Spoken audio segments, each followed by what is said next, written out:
Mes chers amis, mes frères et sœurs, quelle joie pour moi de me retrouver une nouvelle fois devant vous pour célébrer en cette nuit de Noël la naissance de notre Sauveur et Seigneur Jésus-Christ, cet enfant bien humble, bien pauvre, qui est né pour nous, notre Dieu fait homme. Notre monde vit des bouleversements, notre pays aussi. Depuis plusieurs semaines, nous voyons qu'il y a une soif de changement très importante dans notre pays, tant au niveau social que politique. Ces changements sont nécessaires, nous en avons un besoin immense. Et les revendications, les colères sont justifiées. Néanmoins, j'en appelle encore une fois à la paix et à la sérénité. Ni la violence ni la haine ne peuvent être un instrument pour avancer. Notre Seigneur, le Prince de la paix, tel que nous le chantons cette nuit de Noël, n'est pas venu pour nous pousser à nous haïr et à nous détester les uns envers les autres, les uns avec les autres. Quelle souffrance pour un prêtre ou un évêque de voir ainsi se déchirer des gens autour, souvent d'idées semblables au bout du compte. Alors, tâchons maintenant de valider ces changements nécessaires par des actions concrètes dans la bienveillance et dans l'amour les uns envers les autres. Cette année a été compliquée aussi pour notre monde, mais aussi, et j'ai une pensée toute particulière pour notre région et pour Strasbourg, qui a été endeuillée, qui souffre et sur laquelle s'est posée comme une chape de nuit et de ténèbres il y a 10 jours maintenant. Oui, nous avons vécu des heures tragiques.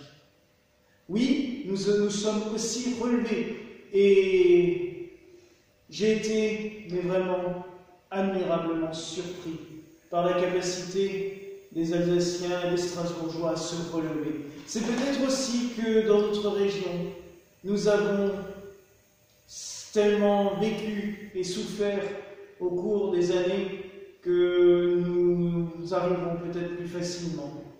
Nous avons aussi ce goût du vivre ensemble en Alsace.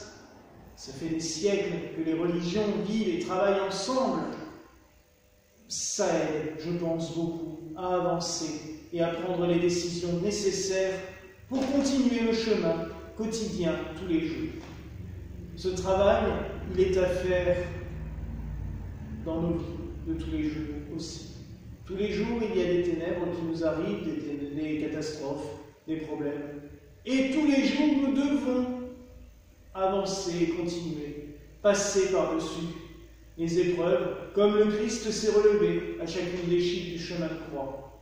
Vous allez me dire, parler de la croix un soir de Noël, la nativité du Sauveur ne serait rien s'il n'y avait pas la croix à la fin, comme la croix ne serait rien si le Sauveur n'avait pas pris notre nature humaine à Bethléem du sein de la Vierge Marie. L'un ne va pas sans l'autre, les frères et sœurs. Il y a du travail, il y a du pain sur la planche pour 2019.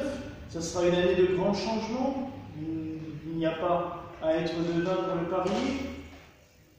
Mais c'est aussi une année où nous devrons affermir le travail déjà effectué, tant au niveau national, mais je parle aussi pour le clergé de notre Union. 2018 a été une année riche, l'ordination de Mère Élisabeth, mais aussi des vocations naissantes un peu partout, avec des missions qui se développent un peu partout aussi. Il y a beaucoup à faire, et il y aura encore beaucoup à faire. Nous aurons l'ordination de Sœur Birgit d'ici 3 mois maintenant, ça approche très vite aussi, avec un travail pastoral en Suisse qui est riche, qui est œcuménique aussi, et j'en viens nous parler du vivre ensemble en Alsace, où ici nous avons des rapports avec l'Église catholique romaine, mais l'Église protestante aussi, je pense à la paroisse inclusive et à l'antenne inclusive de la paroisse Saint-Guillaume de Strasbourg. Je pense à toutes ces célébrations que nous faisons au cours de l'année avec nos frères et sœurs chrétiens. Mais tant en Belgique aussi qu'en Suisse, un travail énorme se fait.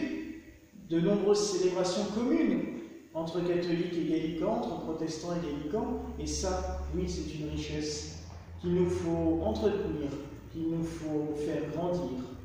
Peut-être certains sont surpris de ce goût pour le travail en commun avec d'autres chrétiens. Cela vient peut-être aussi de la personnalité de votre évêque. Depuis tout petit, j'ai été baigné tant dans le protestantisme que dans le catholicisme.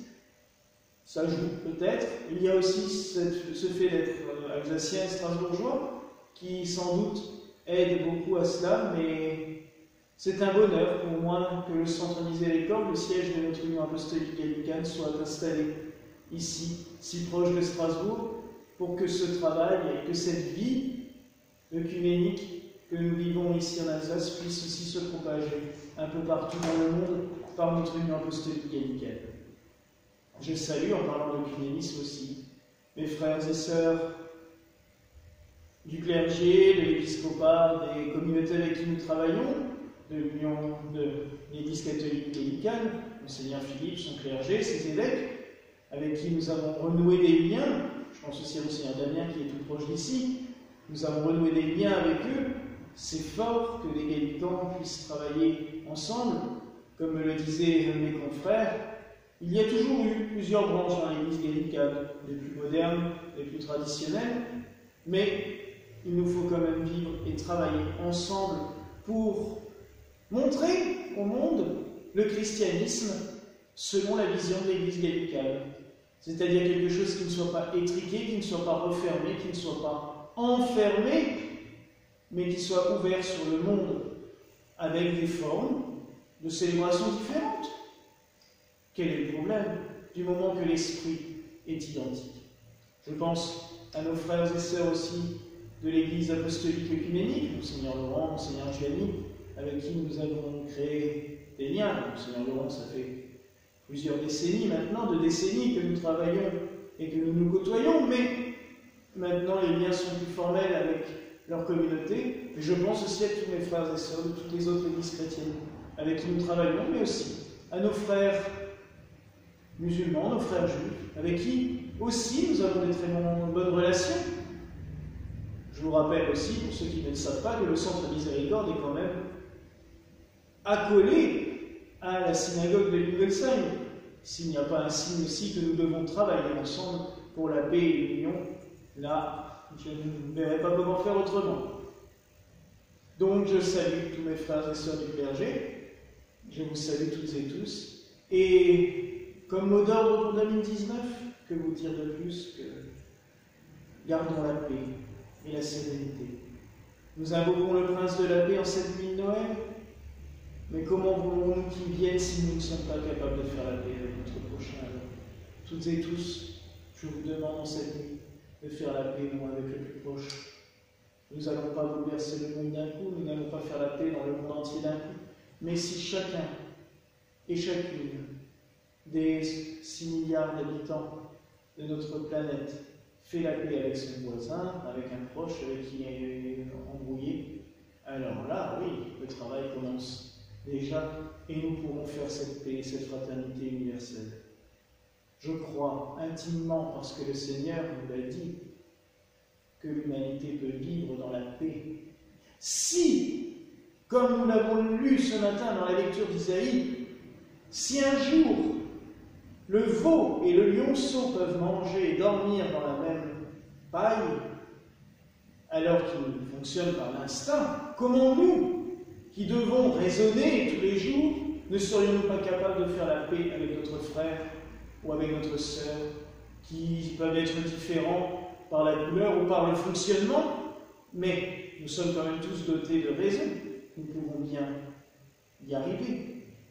Et oui, quand nous y serons arrivés, et quand nous y travaillerons avec ardeur, là, le Prince de la paix pourra revenir. En attendant, ça ne sert à rien d'attendre un retour du Christ sur un char triomphant qui dévaste tous nos ennemis. Ça c'est pas comme cela que ça viendra. Il est clair, le prince de la paix reviendra quand nous aurons été capables de faire la paix les uns avec les autres. Oui, là nous aurons préparé la route au Seigneur comme nous le demande Jean-Baptiste, nous aurons aplani les sentiers pour que oui, le prince de la paix puisse venir triomphant parmi nous. Alors travaillons toujours, je parle au nom du clergé, mais à tous nos frères et sœurs, à vous toutes et tous qui, par les moyens de communication, je vous mets en garde sur les moyens de communication, faites attention. Faites très attention, les réseaux ont du bon, ils partagent les prières, ils partagent mon message ce soir, mais ils partagent aussi beaucoup d'informations déformées. Faisons attention à ce que nous voyons par les réseaux. Souvent, l'objectif est déformant. Alors, prenons du recul face à tout cela. Et oui, travaillons, apportons cette paix, soyons vraiment des artisans de paix.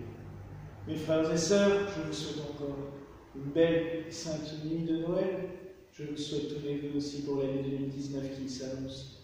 Et je supplie le Seigneur, l'enfant Jésus, l'enfant de Bethléem, de vous apporter sa sainte bénédiction et que Dieu Tout-Puissant vous bénisse, lui qui est Père, Fils et Saint-Esprit. Amen. Allez dans la paix du Christ, mes frères et sœurs, et fêtez bien un très bon et joyeux Noël.